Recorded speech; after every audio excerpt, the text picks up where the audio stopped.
आज हम पढ़ेंगे बायोमैक्रोमोलेक्यूल्स के बारे में। There is one feature common to all those compounds found in the acid soluble pool.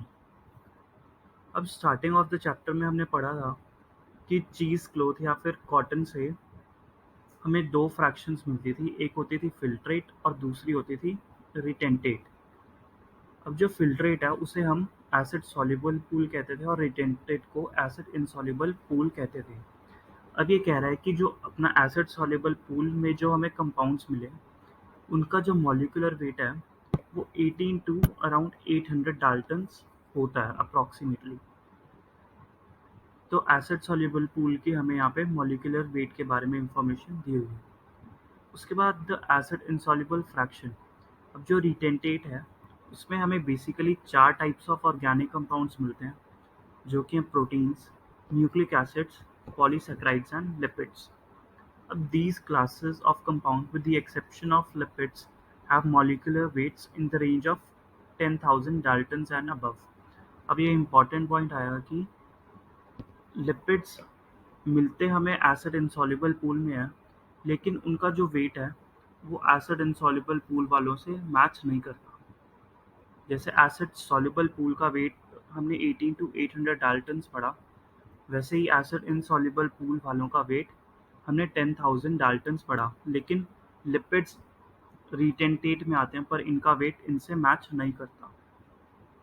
For this very reason biomolecules, that is chemical compounds found in living organisms, are of two types. One, those which have molecular weight less than 1000 daltons and are usually referred to as micromolecules. अब हमें बताया गया है कि हम micromolecules बोलते किसको हैं।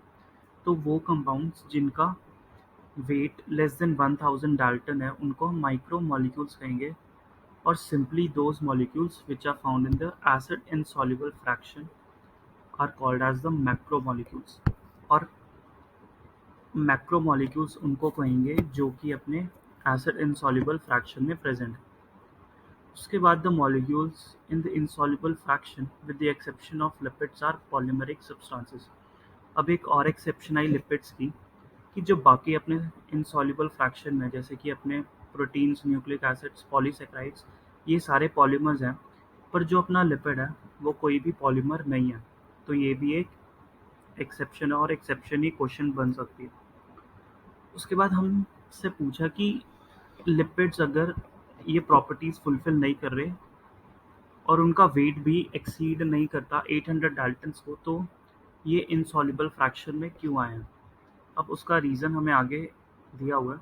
Lipids are indeed small molecular wait,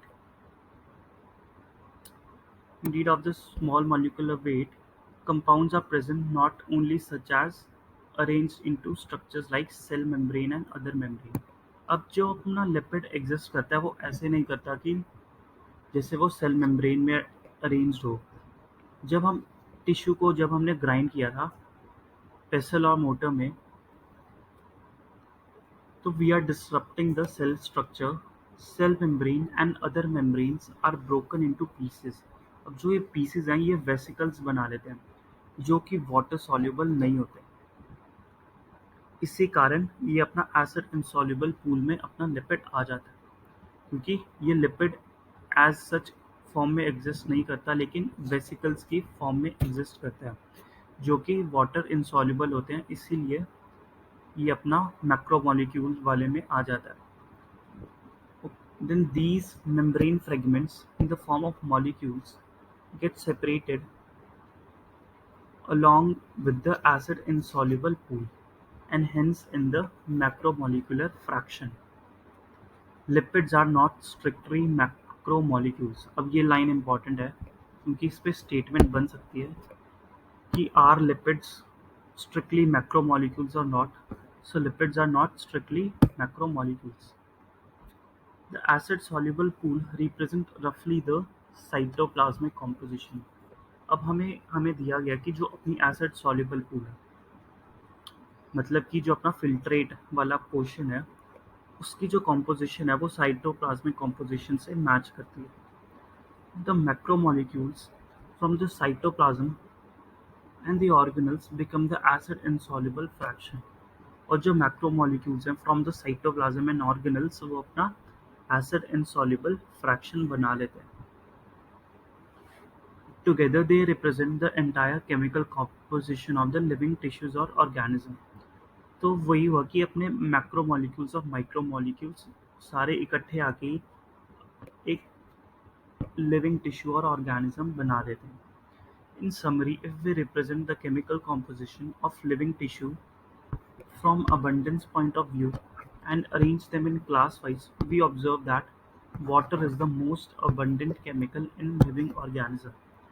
अब ये बहुत इंपॉर्टेंट लाइन है कि वाटर सबसे ज़्यादा अबंडेंट केमिकल है इन अ लिविंग ऑर्गेनिज्म. अगर आप ये टेबल भी देखो तो वाटर की परसेंटेज हमें 70 to 90% दी हुई है. सेकेंड नंबर पे आते हैं अपने प्रोटीन्स जिनकी परसेंटेज 10 to 15% दी हुई है. थर्ड नंबर पे आते हैं अपने न्यूक्लिक एसिड जिनकी परसेंटेज है 5 to 7%. फोर्थ नंबर पे आते हैं अपने कार्बोहाइड्रेट्स जिनकी परसेंटेज 3% है. उसके बाद आते हैं अपने लिपिड्स जो कि 2% है और लास्ट में आते हैं आयंस जो कि 1% है.